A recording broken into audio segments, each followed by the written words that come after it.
The second factor that you should consider when defining whether the person with whom you are starting a relationship could be the partner that best suits you is whether that person is going to make your life easier or if, on the contrary, he or she is going to create more difficulties. Because of the way we have programmed, we tend to believe that we have to help everyone. If someone is suffering, we believe that we should help them overcome that difficulty because we think that makes us better people. But the problem is that in this process, we do not realize that we expose ourselves to delusion both on an emotional level and on a material level. What I want to make clear to you is that you have the right to have an easy life. It's something you deserve. But most of the time, you refuse because you have been made to believe that suffering is a good thing, that life is about suffering and facing difficulties. But the issue is that in most cases, this suffering is something that we impose on ourselves, precisely by choosing the wrong partner. Let's look at the three key factors that will allow you to define in the first week of interaction if that person is going to make your life easier. The first of them is economic independence. What do you do for a living? What he works on? What does she get her money from? These are questions that may seem a bit abrupt, but if you ask them politely, they should not generate a conflict in the relationship. If that person does not have a stable job, you already know that you are exposing yourself to a potential problem.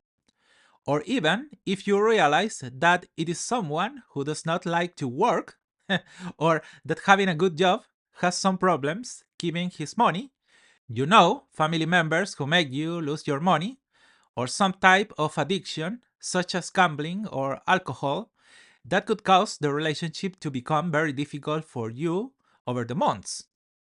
If I tell you this, it is because entering into a relationship with someone who has no control over their money will cause you to lose control of your own money at some point.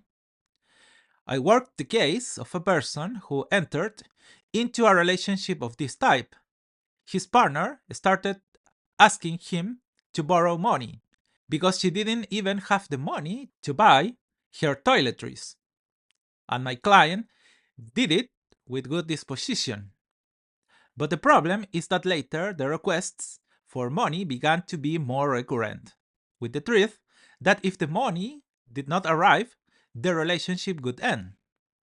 By now, you can see the emotional impact that had on my client, that he felt bad for not using his own money to satisfy his own tastes.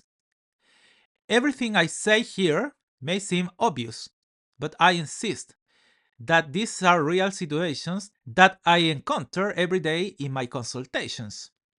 That of the person who loses their financial stability because of his partner.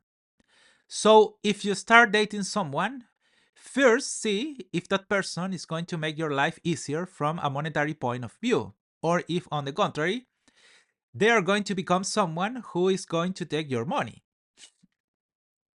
Therefore, the idea is that even before you enter into a potential relationship, you can look for people who have the financial stability that will make your life easier. If you find a woman with a job, with her finances taken care of, you know you are on the right track because you will only have to worry about your money and not the other person's. The second thing you should pay attention to is whether the person you are dating has emotional stability.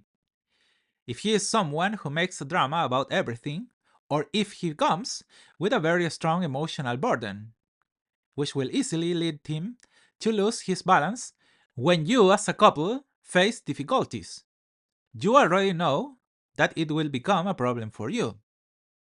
And you can see that in the first weeks of the relationship, when you have not yet invested much sentimentally in that person. On the contrary, if you find someone who flows with you, that she is always happy, that he maintains balance, that he doesn't have a compulsive need to control you, that he trusts you, and that he maintains emotional stability even in moments of frustration, which she might have with you or with other people. You already know that you have found someone who is going to make things much easier for you. But the problem is that most people do not pay attention to this factor. I had the case of a person who, in the first interactions, realized that his potential girlfriend was not someone stable. She felt a compulsive need to attract other men to give her value, something that, in the framework of the first interactions that my client had with that person, he denied. And by not accepting that emotional instability, this had the consequence that when the relationship progressed, it was my client who began to suffer from emotional instability because his partner always made him feel insecure. Now, if you find that she or he is a stable person, you win the lottery. But that implies that you accept what I tell you. If someone is stable, great. If it is not, I better step aside. No matter how attractive he or she is to me from a physical point of view. Now, if you want your partner to change, that unstable partner, there are methods, but you will find those in another program that I plan to upload later. And the third factor that you should consider to know if your potential partner is going to make your life easier is to define if your partner knows what he or she wants. If he or she is someone who has defined life goals. There are people who just go through life and don't have a plan. Life for them becomes chaos from which they can never escape. The problem is that if you associate with that type of people, your life in the medium term is also going to become chaos. But what happens if you meet people who are clear about what you want? What are your life desires? The typical question they ask you in job interviews. How do you see yourself in 5 more years? You can also ask this question to your potential partner. If the answer is, I want to have a business, I have already taken the first steps towards it, you are going for the good way. Or if on a personal level he tells you, I want to have a house, have children, also. But there are people who, in the context of these first conversations, tell you, I don't know what I want to do. I am living with my parents and I have no major plans. I am still looking for my way. As you can see, these are people who are going to make your life difficult. After all, as we mentioned at the beginning, getting involved in a relationship implies that you are going to invest emotions and your time. The question that arises is whether it is worth it for you to invest emotions and, above all, your time in someone who is going to make you lose it. I had the case of a person who spent 2 years in a relationship with someone who had no plans other than to live with his father and do his will. There are 2 years that that person could have taken advantage of to find that partner that we are looking for here.